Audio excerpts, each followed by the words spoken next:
Vamos a hablar sobre fracturas de la base del primer metacarpiano. Soy el Dr. William Gibaja y esta es una charla que también fue presentada durante las sesiones de webinar en esos tiempos de cuarentena. Vamos a establecer algunos objetivos tanto en la anatomía como en la biomecánica del primer metacarpiano.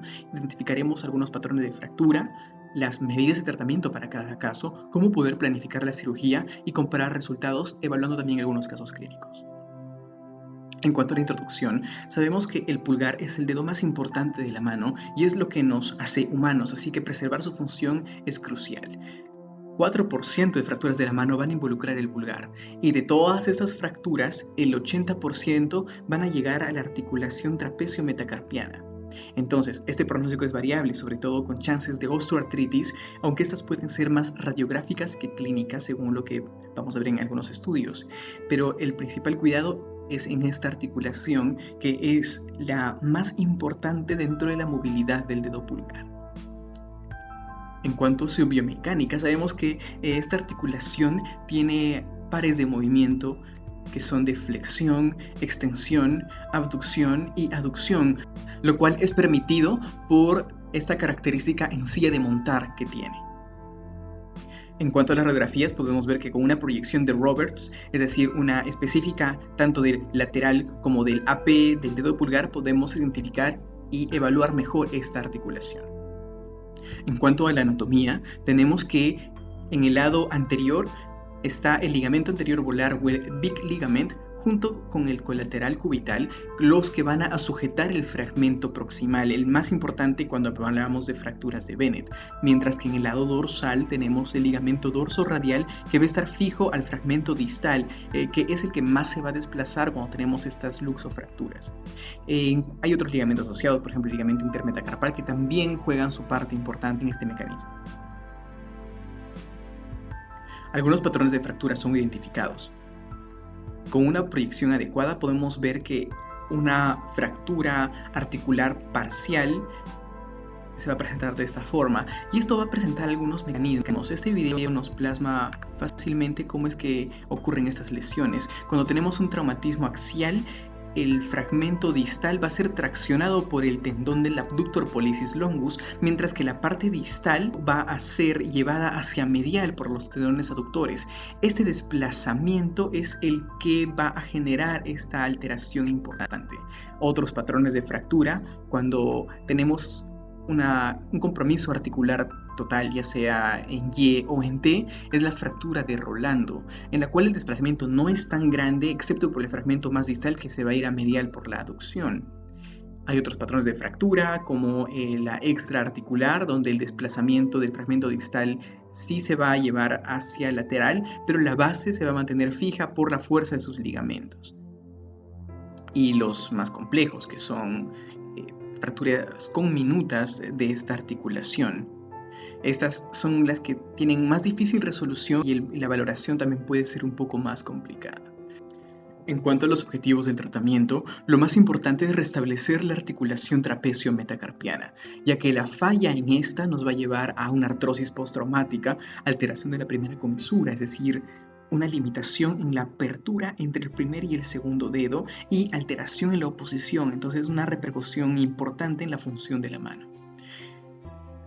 La articulación tolera un mínimo escalón articular, menos de 1 milímetro, y una angulación menos de 30 grados. Entonces, ¿qué tratamiento nos podría dar una mejor resolución? Probablemente no sea el manejo conservador, ya que aleja mucho estas posibilidades, salvo que no hay en los medios o que la radiografía nos muestre aspectos mínimamente desplazados. Entonces tenemos que planificar nuestra cirugía. Entonces acá tenemos una fractura extraarticular.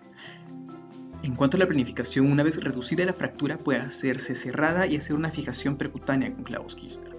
Otra alternativa es la de utilizar placa y tornillos, pero esta ya sería una reducción abierta. Eso se puede valorar en relación al tipo de tratamiento que se estuviera optando por una mejor estabilidad. Ambos son válidos, pero la planificación es importante. En este caso específico, la historia fue con clavos Kirchner llegando a una satisfacción adecuada. Tenemos el patrón de Bennett. Este es un paciente de 58 años, un docente que presenta este tipo de fracturas. ¿Qué necesitamos hacer? La reducción es fundamental. Para esto hablamos de unas maniobras. Si hacemos tracción, abducción y pronación, ya las llamadas maniobras de Fourcher, se puede mantener la reducción. Esto lo hace el ayudante en la cirugía y tiene una función casi tan importante como la del cirujano principal. Una vez que se mantiene fija y reducida la fractura, ya se puede hacer la fijación percutánea. Hay varias alternativas. Una muy buena es fijar el primer al segundo metacarpiano en nivel de la base y con otro clavo divergente unirlos para dar esta estabilidad. Hay otras alternativas como el de unir el primer metacarpiano a la base, al trapecio, y otra al segundo metacarpiano. Ambas son totalmente válidas. Si hacemos una fijación abierta, puede ser un poco más laboriosa, pero sí hay alternativas, tanto de usar clavos Kirchner, usar un tornillo, usar 2 tornillos incluso. Si vemos en el manual AO, incluso nos sugieren algunas técnicas donde podemos hacer los tornillos de una forma retrógrada para asegurar un mejor agarre de nuestros tornillos. Pero eso nuevamente va a tener una curva de aprendizaje mayor y se podría reservar a casos más específicos. Recordar que una cirugía percutánea no siempre es muy fácil, tenemos que cuidarnos de la radiación y tener en mente la configuración tridimensional y el aspecto semicircular que tienen el primer, segundo y el tercer metacarpiano. Entonces, ese es nuestro paciente, que fue lo que se hizo finalmente, una reducción con la configuración de clavos Kirchner entre el primer y el segundo metacarpiano con una reducción aceptable. Tenemos otro caso, un paciente de 28 años, diestro, estudiante, que tiene esta fractura. Pudimos verlo también con una tomografía confirmando el patrón articular parcial, otra fractura de Bennett. Se reduce con las mismas maniobras y se planifica utilizando 2 clavos Kirchner fijándolo a la base y al segundo metacarpiano. La radiografía postoperatoria nos muestra una configuración similar y una reducción aceptable de la fractura. Ahora, ¿qué pasa cuando tenemos estas fracturas? Las evaluamos, reducimos, tenemos una fractura de Rolando. Esa es más laboriosa de trabajar. Muchas veces requiere fijación abierta, una reducción directa, colocación de placa y tornillos para dar una mejor estabilidad, como vemos en esta radiografía, pero podría tener mayores secuelas, es más laboriosa y más difícil de manejar. Y finalmente, cuando tenemos fracturas conminutas, acá las alternativas pueden ser más específicas a cada patrón. Podemos combinar tratamientos como un fijador externo más una banda de tensión para el fragmento articular, dar una distracción adecuada de la articulación para que pueda haber una consolidación más o menos aceptable, pero el pronóstico de esas fracturas pueden ser un poco más sombríos. Hay complicaciones descritas. La infección del trayecto de los pines, y vemos que la mayoría son reducciones percutáneas, eso es presentable. El desplazamiento secundario, lo cual requiere un asesoramiento periódico de esas fracturas. Una vez operado se puede dar una fijación extra con una férula de yeso tipo espica para asegurar, sobre todo en las primeras semanas, ese desplazamiento.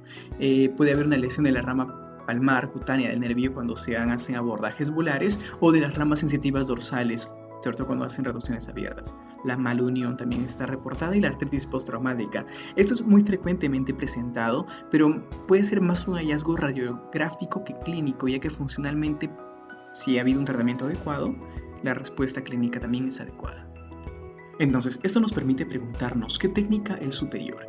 Hay muchos estudios los cuales han comparado placas, tornillos y clavos Kirchner. Entonces, cuando hay muchas alternativas por un tratamiento, solemos pensar de que o bien todos funcionan o ninguno funciona. Entonces, ¿qué nos dice la literatura? Este es un artículo del 2018 del Hand Surgery, un estudio retrospectivo donde se estudiaron 52 pacientes, se compararon tanto patrones exarticulares de Bennett y Rolando en condiciones similares perioperatorias para que sea lo más homogéneo posible y se compararon clavos, placas y tornillos y las categorías evaluadas fueron del tiempo operatorio, el tiempo de radiación, el nivel de dolor, la fuerza de agarre y la escala funcional de Dash.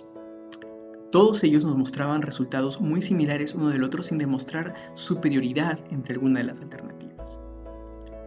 Ese es otro estudio donde se compara específicamente en fracturas de Bennett y Rolando, comparando reducciones percutáneas, reducciones abiertas, también en un grupo más homogéneo. El seguimiento fue de 2 años tanto clínico y radiográfico. Según este estudio, la tendencia era un poco superior a la reducción abierta, pero sin que sea significativo, es decir, que la alternativa que tengamos en nuestra planificación puede ser válida. Recordemos que la cirugía que uno planifica no siempre es lo que sale, entonces la curva de aprendizaje y las consideraciones tienen que ser tomadas todo el tiempo.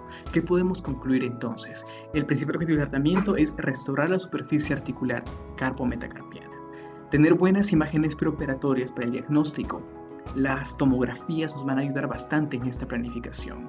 Y en cuanto a algunas perlas del tratamiento, si es una fractura extraarticular, podemos inclinarnos por los pines percutáneos. Si es una fractura de Bennett, la maniobra de reducción es lo más importante, es decir, la maniobra de Faucher. Iniciar la reducción cerrada y como una segunda alternativa podemos tener reducciones abiertas. En cuanto a fracturas de Rolando o muy conminutas, entonces aquí tenemos que dar una combinación de tratamiento, tanto reducciones abiertas, fijadores externos y saber también que el pronóstico no necesariamente va a ser el más adecuado y eso se tiene que orientar siempre con nuestros pacientes. No es la técnica utilizada, sino la indicación lo que determina el éxito y la planificación siempre será crucial. Nos hemos formado como especialistas en el Hospital Rebagliati. Y esa fue una charla para Limatron Sports.